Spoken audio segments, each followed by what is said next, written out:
গতকাল মধ্যপ্রদেশের মন্ত্রী বিজয় শাহ কর্নেল সোফিয়া কুরেশিকে নিয়ে যা বলেছিলেন, তারপরে মধ্যপ্রদেশের হাইকোর্ট বিজেপি নেতা ও মধ্যপ্রদেশের মন্ত্রী বিজয় শাহর বিরুদ্ধে এফআইআর দায়েরের নির্দেশ দিয়েছিলেন পুলিশকে। পুলিশ যে এফআইআর দায়ের করেছে, সেই এফআইআর এ কোথাও বলা হয়নি কি মন্তব্যের জন্য এই বিজয় শাহর বিরুদ্ধে এফআইআর দায়ের করা হচ্ছে এবং তিনি কি বলেছেন, কর্নেল সুফিয়া কুরেশিকে নিয়ে তিনি কি বলেছেন। এফআইআর এ সেসবের কোনো উল্লেখ নেই। এফআইআর এ উল্লেখ নেই বলেই যখন আজকে মধ্যপ্রদেশ হাইকোর্টে গিয়ে পুলিশ এই এফআইআর এর কপি জমা দিতে যায়, তখন বিচারপতি দেখে বলেন যে আপনারা কি করেছেন, আপনারা যিনি ভারতকে রক্ষা করার জন্য যিনি প্রায় প্রাণ দিচ্ছিলেন, অর্থাৎ যার নেতৃত্বে এত এ ধরনের ঘটনা ঘটেছে, আমরা সেই সেনাবাহিনী, নৌবাহিনী বা বায়ুসেনার কোনো অফিসারের বিরুদ্ধে কোনো মন্তব্যকে বরদাস্ত করব না। তারপরে যিনি এ ধরনের মন্তব্য করেছেন, যে নেতা, সেই নেতার বিরুদ্ধে আপনারা এফআইআর করেছেন, সেই নেতা কি বলেছেন, কি ধরনের এফআইআর, কিছু উল্লেখ করলেন না। পুলিশ হাইকোর্টের কাছে ক্ষমা চেয়ে বলল, হুজুর আমাকে এবারটা ক্ষমা করে দিন, আমাদের কোথাও একটা ভুল হয়ে গেছে। আসলে পুলিশ সবটা সাজিয়ে রেখেছিল, সেটা বিচারপতি পরিষ্কার করে আজকে বলে দিয়েছেন। বিচারপতি বলেছেন, আপনারা কি ঠিক করে রেখেছিলেন যে এই নেতা বা এই মন্ত্রীর বিরুদ্ধে আদালত এই এফআইআর এর কপি দেখে যে কোনো মুহূর্তে তাকে বেল দেবে, অর্থাৎ তাকে জামিন দেবে। আদালত নির্দেশ দিচ্ছে এফআইআর দায়ের করার জন্য, অথচ আদালতের নির্দেশও আপনারা অমান্য করছেন। শেষ পর্যন্ত এই বিজেপি নেতার বিরুদ্ধে আবার তড়িঘড়ি এফআইআর দায়ের করতে বাধ্য হয় মধ্যপ্রদেশের পুলিশ। আপনারা জানেন মধ্যপ্রদেশে বিজেপি ক্ষমতায় রয়েছে, আর এই নেতা দলিত সম্প্রদায়ের নেতা, অমিত শাহর অত্যন্ত কাছের নেতা। জামিন পাওয়ার জন্য এই নেতা তড়িঘড়ি আবেদন করলেন কোথায়? সুপ্রিম কোর্টে, প্রধান বিচারপতির এজলাসে। প্রধান বিচারপতি বললেন, আপনি মশাই কি করেছেন, আপনাকে কেউ গ্রেফতার করবে না, একদিনের মধ্যে যান গুজরাট হাইকোর্ট, মধ্যপ্রদেশ হাইকোর্টের কাছে গিয়ে ক্ষমা চান, কালকেই গিয়ে ক্ষমা চান। আমি কালকে আপনার এই মামলা শুনবো, কিন্তু আপনাকে মধ্যপ্রদেশ হাইকোর্টে গিয়ে ক্ষমা চাইতে হবে। আপনি যার বিরুদ্ধে মন্তব্য করেছেন, যে বিষয় নিয়ে মন্তব্য করেছেন, সেটা অত্যন্ত অশালীন। আপনারা যার বিরুদ্ধে এ ধরনের মন্তব্য করেছেন, কাকে নিয়ে এ ধরনের মন্তব্য করেছেন, সেটা কি আপনি জানেন? এ ধরনের অশালীন মন্তব্য করার আগে কি একবারের জন্য ভেবেছেন? প্রধান বিচারপতি বললেন, আমি কালকে মামলা শুনবো, কিন্তু আপনি মশাই এত প্রভাবশালী লোক যে একদিনে আপনাকে কেউ গ্রেফতার করার হিম্মত দেখাবে না, এমনকি মধ্যপ্রদেশ পুলিশেরও আপনার নেই। আদালত যদি আপনাকে গ্রেফতার করতে বলেছে, আগামী কালকে বলবে গ্রেফতার করতে, কাল আমি মামলা শুনবো, কিন্তু আপনি যান, কি ক্ষমা চান, হাত জোর করে ক্ষমা চান, ক্ষমা চেয়ে বলুন যে আমার ভুল হয়ে গেছে। আর ঠিক তারপর আজকে সুপ্রিম কোর্টের প্রধান বিচারপতি বিআর গাভাইকে নিয়ে আমাদের রাজ্যের বিজেপি নেতা শ্রমিক ভট্টাচার্য বলেছে, আরে বাংলায় তো রেগুলার এ ধরনের ঘটনা ঘটছে, বাংলায় একবার প্রধান বিচারপতির আসা উচিত, এসে দেখা উচিত যে বাংলায় কি ধরনের কথা বলা হয়, বাংলায় কি ধরনের মন্তব্য করা হয়, কুমন্তব্য করা হয় বিজেপি নেতাদের নিয়ে। ভাবুন, কর্নেল কুরেশিকে নিয়ে বলছেন, যিনি দেশের জন্য জীবন দেওয়ার জন্য প্রস্তুত, যার পরিবারের লোক, যিনি নিজেই বলছেন আমার জীবনটা আমি উৎসর্গ করবো দেশের জন্যই, তাকে নিয়ে মন্তব্য করেছেন কে? তিনি বিজেপির একজন নেতা এবং মধ্যপ্রদেশের মন্ত্রী। আর শ্রমিক ভট্টাচার্যের মতন একজন বিদগ্ধ, আবার বলছি একজন বিদগ্ধ পশ্চিম রাজনীতিবিদ, তিনি বলছেন বাংলায় তো এ ধরনের ঘটনা প্রায় হয়। প্রধান বিচারপতিকে অনুরোধ করবো একবার এই জিনিসটা দেখে যাওয়ার জন্য। আমি আসলে পাকিস্তানি ইস্যু নিয়েই আপনাদের বলতে চাইছি, এটা পাকিস্তানি ইস্যুর মধ্যেই পড়ে। আজকে কালকে পাকিস্তানের প্রধানমন্ত্রী শাহবাজ শরীফ তিনি একটা এয়ারবেসে গেছিলেন, সেখানে গিয়ে বলেছেন আমরা ভারতের কাছে চিঠি পাঠিয়েছি। কিসের চিঠি পাঠিয়েছি? আমরা ভারতকে বলেছি সিন্ধুর জলবন্টন নিয়ে নতুন করে আলোচনা হোক, 1960 সালে এই চুক্তি নতুন করে আলোচনা হোক। কিন্তু এই আলোচনার মধ্যে অন্য কেউ থাকবে না, এমনকি সিন্ধু কমিশন অর্থাৎ সিন্ধু জলবন্টন চুক্তির যে কমিশন তাদের মধ্যে তারাও থাকবে না, থাকবে কেবলমাত্র দু দেশের শীর্ষ পর্যায়ের কর্তারা অর্থাৎ রাষ্ট্রনায়করা। এটা এখন এমন হয়ে গেছে যে আর নিচু তলায় নেই, এটা একমাত্র এমন হয়ে গেছে যে এটা একদম একটা উপরতলার ব্যাপার হয়ে গেছে, অর্থাৎ দু দেশের রাষ্ট্রপ্রধানদের মধ্যে এটা নিয়ে আলোচনায় বসতে হবে। শাহবাজ শরীফ পরিষ্কার করে ইঙ্গিত দিয়েছেন যে প্রধানমন্ত্রী নরেন্দ্র মোদীর সঙ্গে আমি বসতে চাই। তারপরই ভারতবর্ষের বিদেশ মন্ত্রী জয়শঙ্কর পরিষ্কার করে বলে দিয়েছেন পাকিস্তানের সঙ্গে এখন আর সিন্ধু নিয়ে কোনো আলোচনা হবে না। আমরা চাই পাকিস্তান যদি জল না পেয়ে রুখা শুকাও হয় তাহলেও আমাদের তাতে কোনো আপত্তি নেই। আমরা চাই পাকিস্তানের সঙ্গে এখন একটা বিষয় নিয়ে আলোচনা হবে, সেটা শুধুমাত্র জঙ্গিদের নিয়ে আলোচনা। জঙ্গি বিষয় নিয়ে আলোচনা হবে। প্রধানমন্ত্রী নরেন্দ্র মোদীর ইচ্ছা হলো ভারতবর্ষ থেকে জঙ্গি নির্মূল করা, পাকিস্তানের জঙ্গি ঘাঁটিগুলোকে ধ্বংস করে দেওয়া। পাকিস্তান এটা নিশ্চিত করুক যে তাদের দেশে আর কোনো জঙ্গি থাকবে না।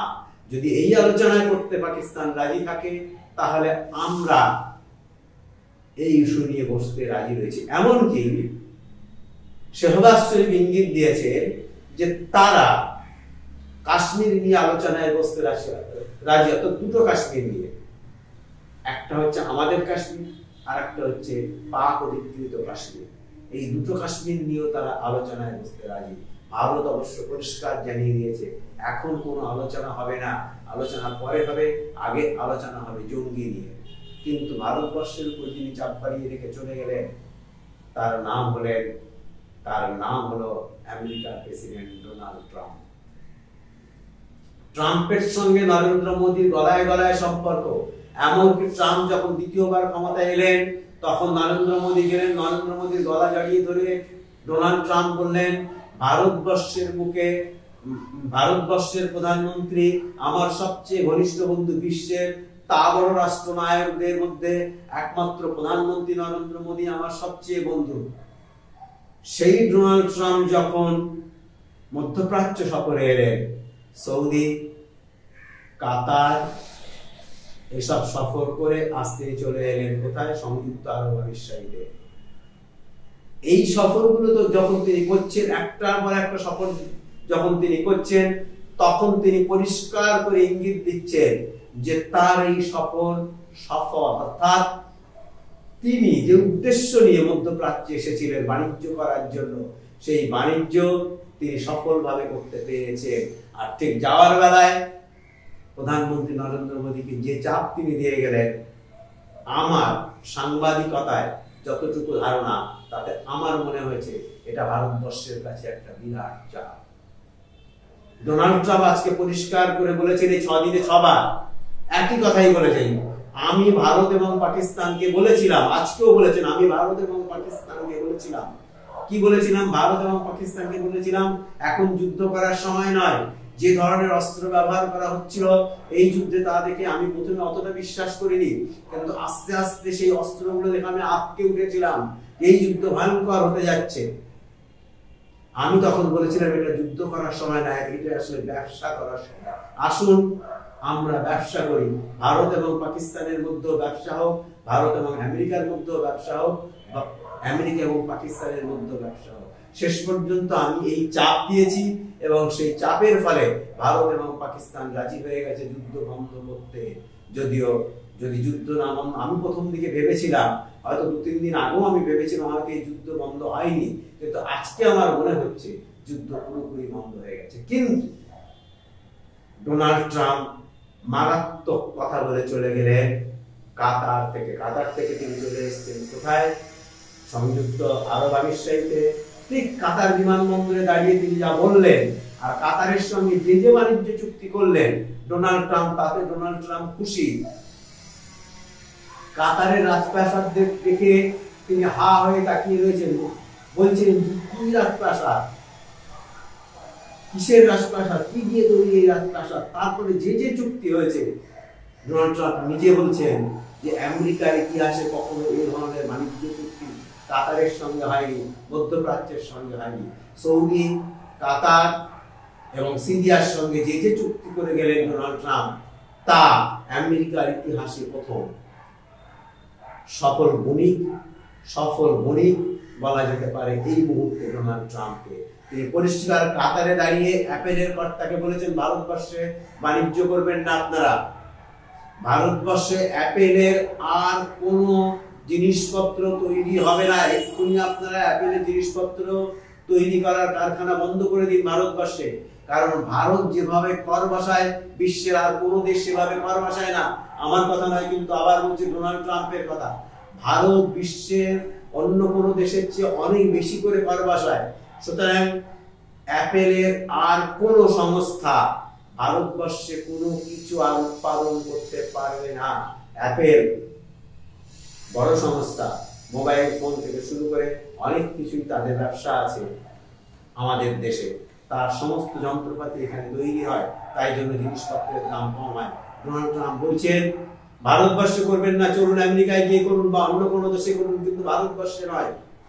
আপনারা কাতারে করুন, সৌদিতে করুন, অন্য কোনো দেশে করুন, কিন্তু ভারতবর্ষে নয়। ভারতবর্ষে যা কর বসায়, সেই কর আপনি দিতে দিতে ফকির হয়ে যাবেন, ফতুর হয়ে যাবেন, অর্থাৎ আপনার কাছে আর কিছুই থাকবে না। ভাবুন, প্রধানমন্ত্রী নরেন্দ্র মোদীর সবচেয়ে কাছের বন্ধু ডোনাল্ড ট্রাম্প, বোঝাই যাচ্ছে না আমেরিকা আসলে কোন দিকে, পাকিস্তানের দিকে নাকি ভারতের দিকে। ডোনাল্ড ট্রাম্পের এই কথা পর অ্যাপেল কর্তা নিঃসন্দেহে আর কালকে থেকে এই জিনিস আর নতুন করে হয়তো তার সিদ্ধান্ত পরিবর্তন করবে। কারণ যে ভাষায় অ্যাপেল কর্তাকে বলেছেন আমেরিকার প্রেসিডেন্ট ডোনাল্ড ট্রাম্প, তা আমেরিকার ইতিহাসে প্রথম। আমেরিকার প্রেসিডেন্টের এই মন্তব্যের পর আমাদের বিদেশ মন্ত্রী বলেছেন, না, আমরা কোনো বাড়তি কর বসাইনি, আমরা শূন্য করের কথা ভাবছি। তবে এটা নিয়ে এখনো পর্যন্ত কোনো সিদ্ধান্ত হয়নি। এই সিদ্ধান্তের পর আমেরিকার প্রেসিডেন্টের এই মন্তব্যের পর আমার যা মনে হয়েছে যে ভারতবর্ষকে আবার নতুন করে বাণিজ্য নিয়ে ভাবতে হবে। কারণ মধ্যপ্রাচ্যের দেশগুলো এখন প্রায় সব দেশ এক। ভারতকে এই মুহূর্তে বাণিজ্য করতে গেলে ভারতের তেল কোথা থেকে আসবে সেটা নিয়ে ভাবতে হবে, কোথায় অপরিশোধিত তেল আসবে। কারণ ওমান আজকে যখন ডোনাল্ড ট্রাম্প কাতারে দাঁড়িয়ে, কাতার এয়ারপোর্টে দাঁড়িয়ে ধরনের কথা বলছেন, তখন ওমান বলছে ভারতবর্ষের এই অবস্থা কেন? ভারতবর্ষের এই অবস্থার পিছনে কারণ হচ্ছে ভারত এবং পাকিস্তানের মধ্যে যুদ্ধটা হলো কেন? যুদ্ধ হওয়ার একটাই কারণ হচ্ছে ভারতবর্ষের বুকে সংখ্যালঘুরা নিরাপদ নয়। গত কয়েক বছরে সেই নিরাপত্তাহীনতায় আরো বেশি করে ভুগছেন ভারতের সংখ্যালঘুরা। ওমান বলছে, তুরস্ক এবং আজারবাইজান বলেছে, তুরস্ক এবং আজারবাইজান আজই বলেছে যে আমরা পাকিস্তানের সঙ্গে আছি। যদিও ভারতের বিদেশ মন্ত্রী জয়শঙ্কর বলছে বিশ্বের তা বড় দেশগুলো আমাদের সমর্থন করেছে। তবে এই মুহূর্তে দাঁড়িয়ে আমেরিকার প্রেসিডেন্ট মধ্যপ্রাচ্য থেকে ঘুরে যাওয়ার পর যে অঙ্ক কাজ করছে সেটা হচ্ছে ভারতকে এখন মধ্যপ্রাচ্যে বাণিজ্য করতে গেলে ইরানের সমর্থন, ইরাকের সমর্থন, সৌদির সমর্থন, আজারবাইজানের সমর্থন, তুরস্কের সমর্থন কতটা পাবেন তা নতুন করে ভাবতে হবে। কারণ তুরস্ক এশিয়ার একেবারে শেষ দেশ, ইউরোপের দেশগুলোর মধ্যে যদি তুরস্ক এই ধরনের কথা বলে তাহলে বুঝতে হবে ইউরোপ নিয়েও নতুন করে ভারতবর্ষকে ভাবতে হবে। নমস্কার, ভালো থাকবেন।